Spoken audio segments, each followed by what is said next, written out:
कोकणात जुंपलेली आहे योगेश कदम आणि नितेश राणे, कसं बघताय? नाही, अलीकडे सरकार गोंधळी सरकार बनायला पाहिजे अशी स्थिती आहे, गोंधळलेली अवस्था आहे. म्हणजे एक मंत्री जातो आणि दुसऱ्या मंत्र्यांच्या मतदारसंघामध्ये आणि कायदा सुव्यवस्था आणि कायदा सुव्यवस्थे किंवा आणि त्याला स्थानिक मंत्री योगेश कदम देतात की हे आम्हाला शिकवू नका, कायदा सुव्यवस्था आणि शांतता कशी राखायची हे आम्हाला ठाऊक आहे असं ते बोलले. आणि त्यातून ह्यांनी सांगितलं की गृहमंत्री आमचे आहेत. अरे मंत्री आहात तुम्ही दोघेही, या मंत्रिमंडळातले तुम्ही दोनही जबाबदार आहात. आणि जर वाद होत असेल तर हे किती गोंधळी सरकार आहे हे आता दिसतं. एकीकडे मुख्यमंत्री महोदय म्हणतात की पाकिस्तानचा एकही नागरिक महाराष्ट्रात नाही, आणि दुसरीकडे नगरविकास खात्याचे उपमुख्यमंत्री म्हणतात की 107 पाकिस्तानी सापटत नाही. पण यात कुठलाच समन्वय दिसतो सरकार म्हणून? इतका समन्वयाचा अभाव कसा असू शकतो? म्हणजे यामध्ये विसंवाद या सरकारमधला आता स्पष्ट होतो आहे, आणि हे सरकार गोंधळी आहे हे आता स्पष्ट झालेलं आहे. एनसीईआरटीच्या पुस्तकामधून मुघला काढण्यात आलाय, बेटी बचाव सरकार जातीयतेने ब्रिटिशांनी केला अशा पद्धतीचा अभ्यासक्रम त्याच्यात टाकण्यात आलेला नाही. मला कीव येते की इतिहास पुसून काय यांना नवा इतिहास निर्माण करण्याची काहीतरी मग ताकद तरी दाखवा. पण तो इतिहास हा घटनांची साक्ष असते. इतिहासामध्ये जे काही घडलंय ते खरं म्हणजे ते ठेवून जपतो इतिहासाला. त्यामध्ये इतिहासाने जर आपल्याला सगळ्यांना पुढच्या पिढीत चुकीचं होत आहे हे दाखवता येईल, पण विषमता निर्माण करून किंवा दोन धर्मामध्ये जातीमध्ये दैर्य निर्माण होईल अशा प्रकारचा नवा अभ्यासक्रमामध्ये समावेश करणं, इतिहास संपवणं हे किंवा इतिहास काढून टाकणं हे मला वाटतं की जातीला धर्मामध्ये याला धर्मांधतेला खतपाणी घालण्यासारखं आहे. आणि या देशामध्ये एकूणच या देशाच्या लोकांमध्ये भेदभाव निर्माण करण्याची भूमिका, भेदभाव निर्माण करण्याची भूमिका, एकात्मतेला छेद देण्याची भूमिका यामध्ये या सरकारची स्पष्ट दिसते आहे. नरहरी झिरवळ म्हटले की 2100 रुपये देण्याचं आश्वासन स्कूल दिलं नव्हतं, 1500मध्ये महिला खुश आहे. नरहरी झिरवळ आता मंत्री झाले, ते जरा पाहून वाचून 1500मध्ये महिला खुश आहेत दिसतील ना. जिल्हा परिषद पंचायत समितीला महानगरपालिकेच्या निवडणुकीमध्ये तुम्ही महागाई वाढवून एकीकडे लूट सुरू केली, दुसरीकडे तुम्ही 2100 रुपये देतो म्हणून तुमच्या जाहीरनाम्यामध्ये आहे. आता कदाचित झिरवाळनी ते लिहिलं नसेल म्हणून त्यांच्या लक्षात आलं नसेल किंवा झिरवाळनी सांगितलं नसेल, पण त्यांच्या प्रमुखांनी पक्षप्रमुखांनी ते मान्य केलं आहे. आणि राज्याच्या मुख्यमंत्र्यांनी जनता पक्षामध्ये ते स्पष्ट आहे 2100 रुपये देण्याचं महायुतीच्या जाहीरनाम्यामध्ये आहे. त्यामुळं असे पळवाटा शोधून मला वाटतं सरकारची भूमिका ही नियत उनके खोट आहे असं त्याचा अर्थ होतो. परभणी आणि पुण्याच्या डीपीडीसीच्या बैठकीमध्ये अधिकाऱ्यांना की कमिशनखोरी जी आहे ती चालणार नाही कुठल्याही अधिकाऱ्यांची. कमिशनखोरी तर सर्रास सुरू आहे, कुठे नाही आहे. महाराष्ट्रामध्ये भ्रष्टाचाराला प्रचंड आता ऊत आला आहे असं म्हणू. भ्रष्टाचाराचं प्रमाण वाढलं आहे. खालच्या स्तरापासून लोकांना दिल्याशिवाय एकही काम प्रशासनातला अधिकारी करत नाही, खालच्या स्तरापासून होत नाही आहे. आणि अलीकडे बजेटमध्ये तरतूद होते, पण आता ज्या ज्या विभागाला बजेट दिला जातो त्या विभागांनी पैसे देत असताना कामाचे तिथे सुद्धा कमिशन घेतल्याशिवाय ते निधी वितरित केला जात नाही. ते विभाग जे काही मंत्रालय आहेत, वित्त विभागाकडून ज्या ज्या विभागाला निधी दिला जातो ते विभाग त्या कंत्राटदार असतील, पुरवठादार असतील, कोणाचे पैसे असतील तर ते देताना पेमेंट करताना सुद्धा पैसे घेऊनच केले जातं. ही सगळी वस्तुस्थिती आहे।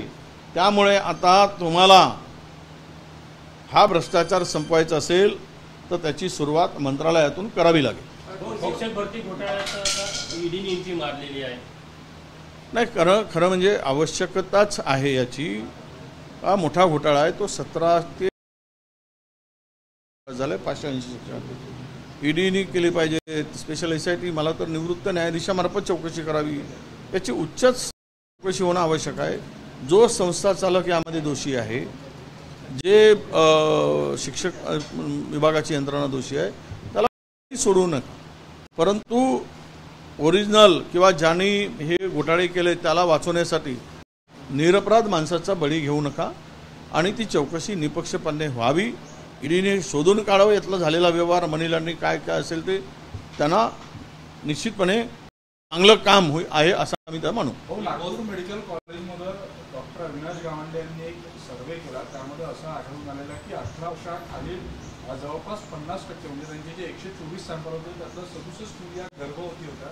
एकूणच नागपूर आणि राज्यातल्या सामाजिक आरोग्याला धोकादायक हा सगळा सर्वे आहे। काय झालंय की आता आपल्या देशामध्ये जी संस्कृतीचा ऱ्हासच होताना आपल्याला दिसत आहे आणि जो आपण सगळा फ्री हँड मुलांना देतो आणि त्यांच्यावर बंधनं घालत नाही, त्याचाही परिणाम काही प्रमाणात होताना दिसतो आहे।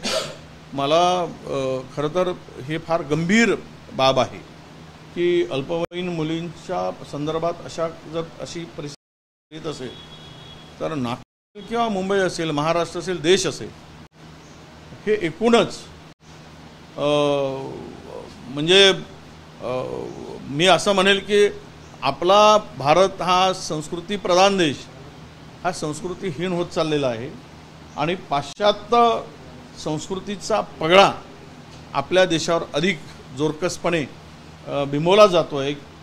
ही स्थिती भयावह आहे आणि मला वाटतं ह्यातून ही पुढची पिढी उद्ध्वस्त होण्याच्या मार्गावर आहे आणि त्याला वेळीच जर आपण लगाम घातला नाही तर मात्र भविष्य अंधकारमय होईल आणि आपला देश उद्ध्वस्त होईल। भोसले घराण्याची ऐतिहासिक तलवार जी आहे ती इंग्लंडमध्ये न्यूयॉर्कमध्ये एका शहरामध्ये विक्रीला काढलेली आहे। तर भोसलेंनी स्वतः त्याचा प्रश्न विचारला ही तलवार तिकडे कशी गेली, चोरीला गेली असावी असा संशय आहे। काय वाटतं सरकारने काय पावलं उचलले पाहिजे असं? आता हे खरं म्हणजे सगळ्या बाबीमध्ये वागणुका आणली, तलवार घेऊन यावी, तर सरकारला तसाही काही उद्योग राहिलेला नाही। त्यामुळं किमान एवढं तरी जपावं की आपला इतिहासाच्या ज्या काही साक्षी आहेत ते जपण्याचं काम तरी तेवढं केलं पाहिजे इमानदारीनं, बाकी तर काही काम करू शकत नाही। म्हणून ती तलवार आणायचं की नाही सरकारचा विषय आहे, पण गेली कशी तर इंग्रजांनीच नेली असेल, तिकडे इंग्रजांच्या ह्याच्यात आहे। त्यामुळे छत्रपती शिवरायांनीच एकमेव असे राजे होते की ज्यांनी इंग्रजांना रोखून धरलं होतं, इंग्रजांचा प्रवेश त्यांच्या काळात होऊ दिला नव्हता। तर त्या ठेवी जपल्या पाहिजेत असं आमचं स्पष्ट मत आहे। नागपूरमध्ये हत्या सत्र सुरू आहे, टोळी सुरू आहे आणि एका टोळीच्या तपासामध्ये पोलिसांना अशी माहिती मिळाली की एका हत्याकांडाच्या माध्यमातून नागपूरमध्ये 14 एप्रिलला दंगल घडवण्याचा त्या टोळीचा प्रयत्न होता। म्हणजे नागपूरच्या कायदा सुव्यवस्थेला घेऊन देखील एक मोठा प्रयत्न। जिथे 200 किलोमीटर अतिरेकी घुसून शस्त्र घेऊन निरपराध इनोसंट लोकांचा बळी घेतात, तिथे देशाचं इंटेलिजन्स फेल होतं, तिथे काही चर्चा होत नाही। चर्चा हिंदू मुस्लिमचे होते, दुर्दैवानं ते आले कसे, ते घुसले कसे, तिथे पोलीस बंदोबस्त का नव्हता। आता तिकडे सीमेवर जर इतका दुर्लक्ष असेल तर राज्यामध्ये आपण कोणाला बोलावं? हे तर होम मिनिस्टरचं गाव आहे, शहर आहे आणि म्हणून इथल्या कायदा सुव्यवस्थेत तुम्ही म्हणताय इतकी भयावह परिस्थिती आहे की त्याची एक वेगळी प्रेस आम्हाला घ्यावं लागेल। अत्याचारामध्ये झाली आहे, एक मुद्दा नाही।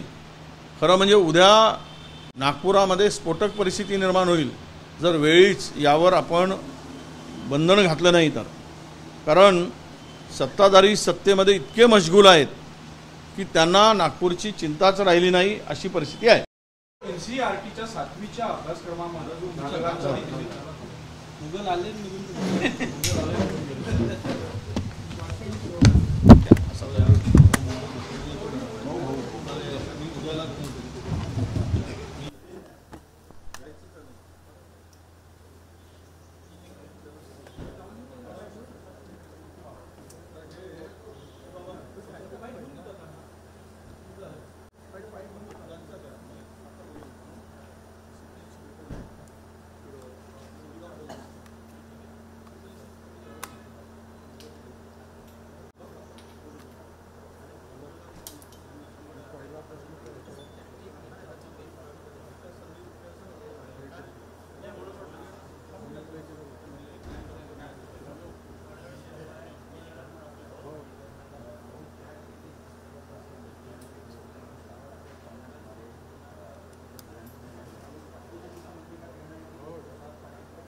देखो सरकार करके मुझे लगता है कि ना मुझे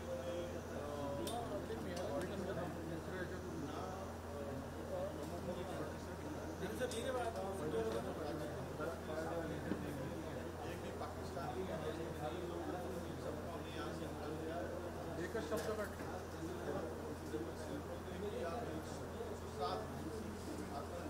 पाकिस्तानी यहाँ पे मिल नहीं रहे दूसरी तरफ एक नारा लाने के लिए कि वो यहाँ पे के खिलाफ बात करेंगे छोड़ेंगे नहीं कानून सुव्यवस्था इस तरह की वो बोलते हैं कि कानून सुव्यवस्था संभालने के लिए सक्षम इस तरह की बातें जब होती है सरकार करके जॉइंट रिस्पॉन्सिबिलिटी होती है वो इस सरकार की दिखती नहीं। ये सरकार ऐसा लगता है कि सत्ता के लिए और कुर्सी के लिए ये आए, जनता से कोई लेना देना नहीं है और ना सरकार के समन्वय नहीं होने से ये सरकार ढंग से चल रही है, ऐसा सवाल यहाँ पर खड़ा है।